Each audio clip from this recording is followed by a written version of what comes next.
আজ একটি অন্যরকম কেস নিয়ে একটু ছোট্ট একটি ক্লিপে আলোচনা করব, যেটি হলো এরকম অনেক পেশেন্টের ধারণা থাকে।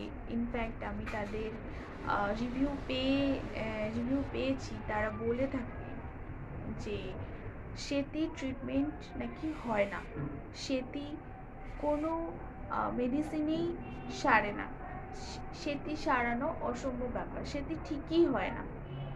যেটা শোনার পর অনেকেরই ধারণা চেঞ্জ হয়ে যাবে যে সেতি হোমিওপ্যাথিতে সারে। দীর্ঘদিনের পুরানো সেতি প্রবলেম হলেও এটি সারে, এটি রিকভারি আছে। তো কোন সেই দুটো মেডিসিন যে দুটো অ্যাপ্লাই করলে পেশেন্টের ওপর সেটির মতন এই দীর্ঘদিন চলে থাকা যে মারাত্মক ভয়ঙ্কর এই ডিজিজ কন্ডিশনটা ঠিক হতে পারে? ফার্স্ট যে মেডিসিনটি পেশেন্টকে দিতে হবে সেটি হলো আর্সেনিকাম সালফ্রোটাম ফ্লাভাম। এই মেডিসিনটি পেশেন্টকে 15 দিন অন্তর একবার করে দিতে হবে, এবং এর সঙ্গে সেকেন্ড যে মেডিসিনটি অ্যাপ্লাই করতে হবে, সেকেন্ড যে মেডিসিনটি পেশেন্টকে দিতে হবে সেটি হলো সিফিলিনাম। একদমই সিফিলিনাম মেডিসিনটি এর সঙ্গেই দিতে হবে।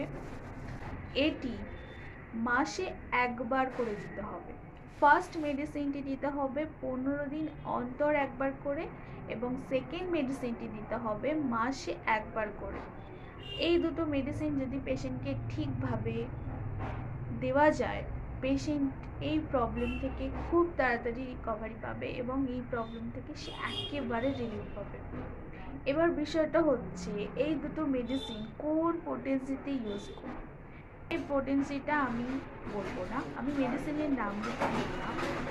সেই পোটেন্সিটা আমি বলবো না, বিকজ পেশেন্টের বয়স অনুযায়ী তার পোটেন্সি চেঞ্জ হয়, তার সিমটম অনুযায়ী পোটেন্সি চেঞ্জ হয়।